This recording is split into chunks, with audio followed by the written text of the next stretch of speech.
Brainstorming sessions are essential, as we know, helpful, relevant if you want to move forward in your business and life, but they can become super useless if you create a bunch of ideas that raise more questions than are actually an answer to your problem in question. Agree? Hi, I'm Hedi, and in this video, I'm going to share with you my ultimate method so that your brainstorming is actually successful. It's the idea concept map with 7 super important questions so that you, by answering them, can create qualitative ideas which catapult you forward. And you can also test with it, is this idea actually meaningful, valuable, interesting to take forward, and are there gaps that we need to fill? Okay, major time saver. So let's grab your notebook and pen because you will want to write this down.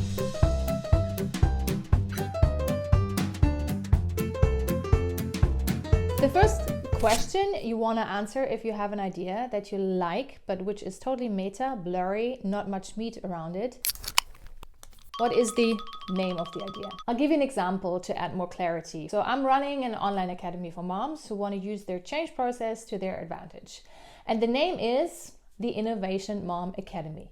Why naming your idea? Because you can communicate your idea way easier. You don't say the service that provides XYZ. No, you say Uber, for example, or Airbnb, or the Innovation Mom Academy. A name basically wraps up all the details, the magic of the ideas, and as I said, you want to communicate it to somebody else and he or she catches it immediately. That's what it's for. So this part is super important, but you can also keep it for last. If you don't know yet, totally normal, and you need to clarify it in the process first.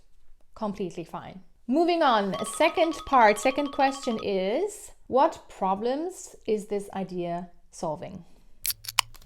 That way you can actually check by answering this, is this idea actually relevant? Because if it's not solving any kind of problem, why should you bother? Or why should your customer bother? Add short sentences, 2 to 3 max. It's about clarity and bringing it to the point what problems you're solving. Third question, who will love this idea? What kind of customer will be totally stunned by your idea? What kind of users will love it? Is it scalable? You want to sell it probably, so it's not about you loving the idea, it's way more about who will love it and buy it from you. So this question checks whether it's relevant at all again, if it's serving the right people, meaning your customer or people you want to serve. Let's say, for instance, and I'm totally drastic here on purpose, if it says, I don't know, the weapon industry, and you for sure don't want to serve them, this idea isn't the right pick for you, right?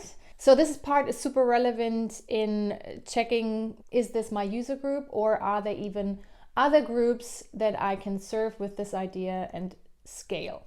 So for example, Uber, the private taxi service, is loved by people who don't own a car and want to get from A to B on a budget, and people, on the other hand, who own a car and want to earn money. 2 totally different customer groups.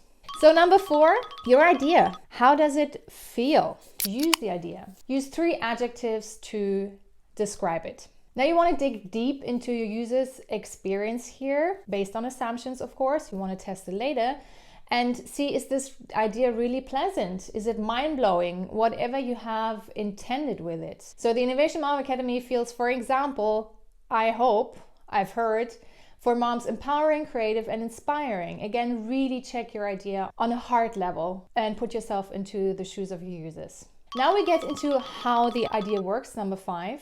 And I want you to describe or sketch the idea in 4 scenes, illustrating how this idea works exactly. If you need more on that, my previous video is about this part and very helpful for adding meat to the bone of a loose idea. I'm not gonna go into that. I'm just gonna say scene 1, 2, 3, and 4. So this part is super, super helpful if you want to add meat to the bone of a loose idea, of a meta idea. Really add as many details to make the idea clear to everyone involved. Number 6, we have 7 in total, so you're almost done. What are the next steps to execution? So this is, again, super, super important because it's great that you've created this idea map, but what now? So name at least 3 milestones that need to be done in order for your idea to get to the next level.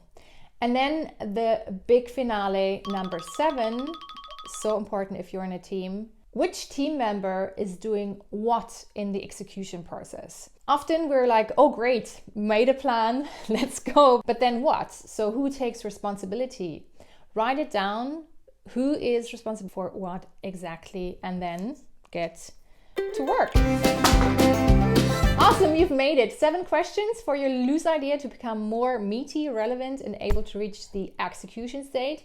If you want to dig deeper into problem solving, I've got a step-by-step guideline for you. I put a link down below. And if you like this training, like and subscribe, comment below. Check out more on brainstorming sessions here on my channel and enjoy your next brainstorming round. You rock! Till soon. Bye-bye.